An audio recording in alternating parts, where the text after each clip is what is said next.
Yes, we are back. MD is alive, and yeah, apologies for the tens of fans, that have been wondering where the fuck that I've been. I have had a couple of messages like, "Where's the next video?" But I've just had a bit of a mad thing going on, health wise. So yeah, man, priorities and all of that. But I had to come back for the biggest fight of the year. Let's be honest. When I started doing this YouTube thing, and I was calling out the top five fights for 2023, this was my number one. This was numero uno. Do you know what I'm saying? So we had to represent for this one. I'm hyped. I gotta be honest with you. I've been absolutely gassed for this fight. It's partly kind of does feel not quite the same as the real big nights when Floyd and Oscar and like Shane Mosley and Miguel Cotto and the Manny Pacquiao days. I don't know whether that's just because I was younger and maybe boxing like proportionally held a bigger part of my life, or whether or not it's just a case of the 24/7 hype that you used to have and it was on Sky and you used to kind of always have it in front of you, just kind of felt bigger. But for me, this one has still felt big. I think post COVID, this is to me, it feels like the biggest fight, really. Post COVID, the only thing that I can think of that compares was like Fury versus Wilder, the second one, when there was a lot of hype around that too. And really makes you think, man, imagine being up here in Vegas for a fight like this. Honestly, I would give, there's not a lot I wouldn't give to be there. But listen, I'm struggling to do a YouTube video. Do you know what I'm saying? Um, and keep my breath up for that. So yeah, Vegas wasn't really on the agenda, but in a different universe, I would have fucking loved it, man. I think the thing that's so great about this fight, and I know obviously I've hyped it before, is you got two guys in their prime, right? One's 28, one's 24, both undefeated, both good looking, both American, like both, okay, I know there's a catch weight, but both pretty much the same weight class, right? And also both bringing in, then this will mean more to people in the States than it will in the UK, but both bringing in big mainstream audiences, but also bringing in different audiences as well. Javante probably a little bit more on the African American side, and Ryan Garcia probably a little bit more on the Mexican and the Latin side as well. So to see these guys put it all on the line when they're in their 20s and not in their, like, even if you think about a fight like Spence versus Crawford, right? At 35, I think whoever wins, people are going to say, oh, well, whoever loses, they're going to say that person wasn't in their prime. Oh, well, Spence loses will be because of the car accident, right? If Crawford loses, it's because of the inactivity. Yeah. There'll always be some counter argument. And these guys are only in their 30s. So to have two top guys in their 20s put it all on the line, big punches as well. Like you've got that thriller chiller aspect of it as well, that the fight can end at any point. I think it's just a monster fight, man. And I really hope commercially it does well as well. I mean, they ain't put no money in my pocket, but I think just for the good of boxing, especially with everything going on around the hybrid boxing, which is a whole different topic, for a fight like this to do well, I think is essential. And I think also for American boxing, with the Middle East coming in and doing their thing, and obviously they're not even doing it for the economics of sport, right? They're doing it for their own geopolitical reasons. I think it's important for a market like US to still be the home of boxing. But then again, that's a whole other political angle that probably warrants a different video. So let's get straight into it, right? When this fight was first announced, my immediate reaction was Tank wins late by knockout. That was my immediate reaction, right? And that was primarily based off Ryan. He's just not really been at that level. Yeah. And it's interesting because I would say Ryan's win against Luke Campbell is as good, if not better, than any win that's on Tank's record. If you ask me, like, okay, he's fought maybe better guys from a pound for pound sense, right? So when he was fighting at 130, some of Tank's wins were pretty impressive. Okay. And you could definitely compare those. But I'm talking in terms of, has he fought anyone as big and as good as Luke Campbell? I would argue probably not, right? I think if you combine both of their records, like the standout win is probably the Luke Campbell knockout. And even though Ryan Garcia had to get up off the deck for that. But if you just look at the consistency of opposition from Ryan, like, then it's far below what Tank has on his resume. Yeah. Ryan has that one win.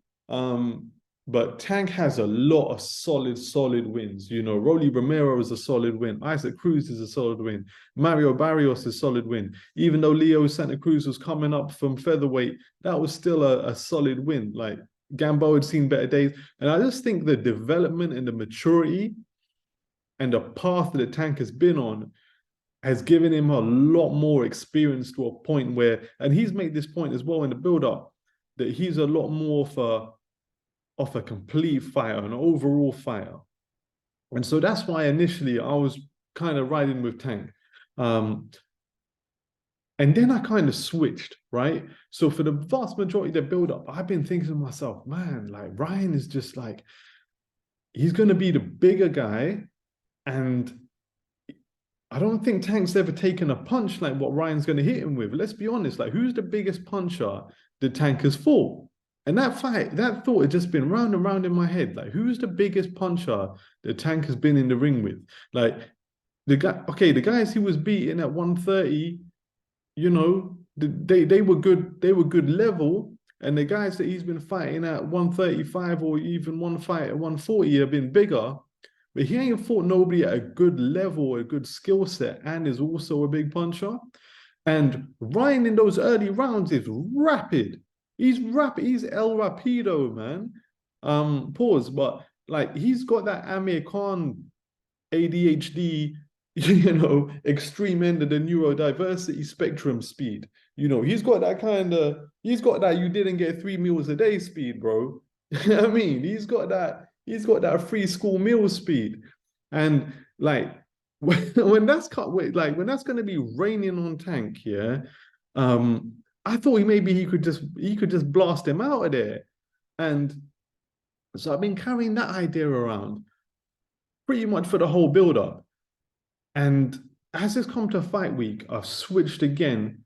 Well, as we were coming up to fight week, all week long, I've been thinking to myself, maybe Tank edges him out on points. You know, Tank knows that this guy is a fast starter, and he knows, and we've seen this so many times recently, actually, against Hector Garcia, right?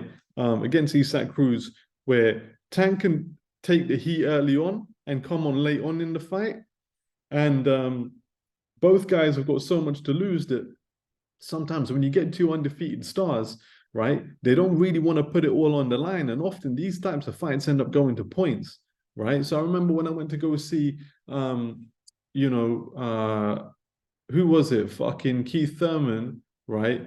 Against Garcia, obviously the Puerto Rican Garcia, at the Barclays Center, you know, undefeated unification. Both guys, big draws, both guys got that, and it went, a lot of times, these types of fights, they go to points, right? And you think about all the way back to Oscar De La Hoya against Tito Trinidad. You think about even like when Oscar fought Shane, even though Oscar had a loss on his record at the time, Shane Mosley, you know, these big fights where there's a lot on the line, people don't want to commit. So I was thinking, all right, maybe it's Tank on points, right? And now I've gone to full 360, and now I'm going back to Tank on knockout. And the main reason for that is Ryan looks terrible. Ryan looks terrible. Ryan looks like a fucking... He doesn't look good, man. With that, you know, they brought him down to 136. And I know, you know, Ryan's only fought a couple of times at 140. Other than that, he's fought most of his career at 135. But, yo, he also had a lot of time out. So I think the last time that Ryan even made 135, yeah, I know this fight's at 136, he's got a little bit of leeway. Last time he made that weight was more than like 2 years ago. That was January 21 when he fought Luke Campbell, you know. So we're talking 2 years and 3 months since he's fought at that weight. and he got dropped early in that fight. So boy, he looks like, when you type death into your phone and you get that skull emoji. He looks like that, man. Like the way he's talking is weird. He doesn't seem like he's fully with it. He seems like a bit of a zombie. His bones are all chiseled. Ah, man, I don't like. And you put the rehydration clause on top of that as well. Nah, man, nah. I'm sorry, it's not looking good. So I think the first few rounds, I think the first 4 rounds, Tank is gonna let him, well, empty the tank, I guess. And Ryan's gonna be throwing that fire, man. It's gonna be bombardment, man. Honestly, like Tank is gonna be looking like the Ukraine, bro, for the first few rounds. You know what I'm saying? It's gonna be nasty, man. Like it's just gonna be like shots after shots after shots, like raining on Tank. His face is gonna look like the Donbass region. Like that. For the first few rounds, yeah, I think Ryan is just gonna rain on him. And I won't be surprised if he drops Tank in the early rounds. Probably with the left hook, Ryan Garcia's much vaunted left hook. And I think the fact that Tank's so much shorter as well, like Ryan's got the ability to put really like diverse angles on his left hook. Like he can throw the low left hook, he can throw it up to the head. And with Tank being low, I think like Ryan's just gonna have a field day on the first few rounds. Just hitting him with different angles on that hook. And but after that, I think, Tank's whole game plan is going to be to just see out those early rounds and do what he does and what he's done very successfully recently. Even against Rolly Romero, when Rolly was getting the better of the fight for the first like 4 or 5 rounds, he was all over Tank. But then Tank just needs that one shot. And especially when you're weight drained, especially when you've done a rehydration clause, and especially when you ain't really been consistently at that level, like Tank's consistently been at that level. When it gets into them dark rounds, when you get into 8, 9, and 10, I just wonder whether it might be a bit too much for Ryan at that point. He's going to realize he's in a bad place with a bad dude who's been in this situation before. And whilst he's only been in there once. And straight after that, he had to take some time out. Yeah, I mean, and it might just be time for it to take another time out. The other thing, so okay, anyway, one thing I've realized with these videos, I don't make clear what my official prediction is. Yeah. So yeah, at this point, I flip-flopped from Tank late stoppage to Ryan early stoppage to Tank on points, and now I'm settling with a low degree of confidence on Tank by late knockout, somewhere between 7 to 10. Yeah.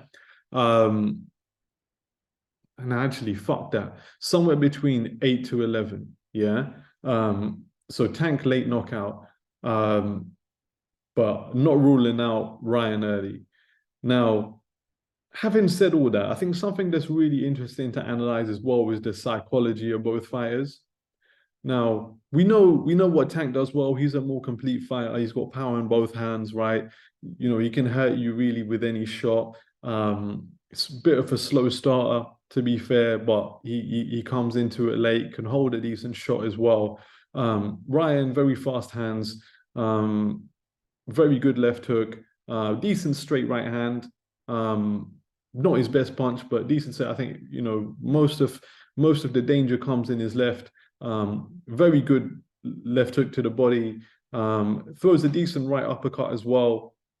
Not as much punch diversity as Tank, but definitely faster, definitely the bigger man. And I think maybe, I mean, the type of the power is different. Like Tank's got that thudding power that can really break you down and really make you doubt yourself.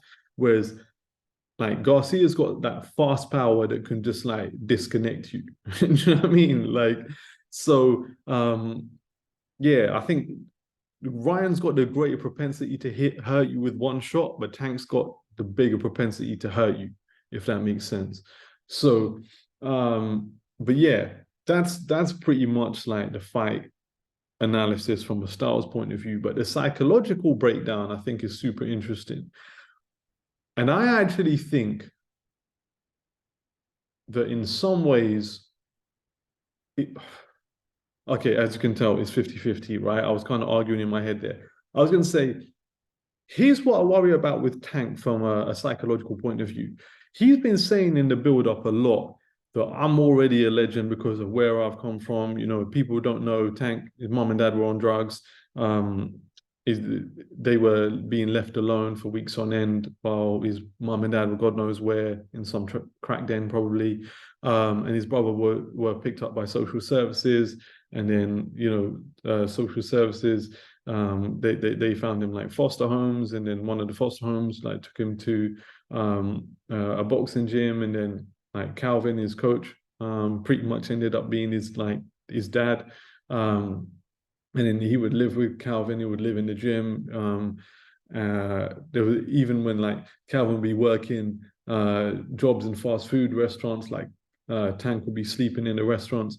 So, and he's been talking a lot about where he's come from and how no matter what happens now, he's a legend.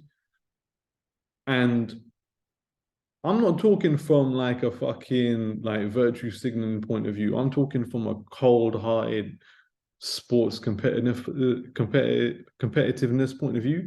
That's a weakness. When people start talking like that, that's a weak mindset. I don't give a fuck. Do you know what I mean? Whether it's true or not. If you're coming into the ring feeling like no matter what happens, like, and when you start preoccupying yourself with where you've come from, you're now not coming into the ring with a mindset that none of that counts, like it's victory at all costs. Do you know what I mean? Like when you start like I don't want to sound unkind because I haven't lived through that, right? And a lot of us haven't. But like when you start giving yourself a pat on the back on like what you've come through, you're almost like plateaued. You've reached a sense of comfort now.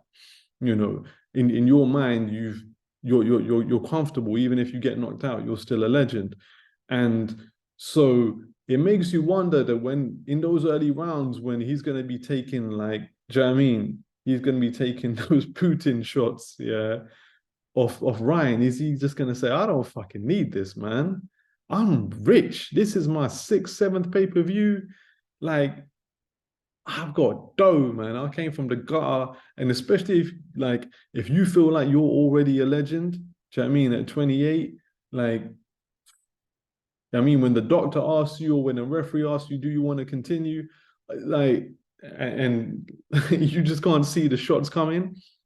That might be a weakness there. That might be a weakness. And again, I might be over analyzing it, but that's my job in this capacity, right?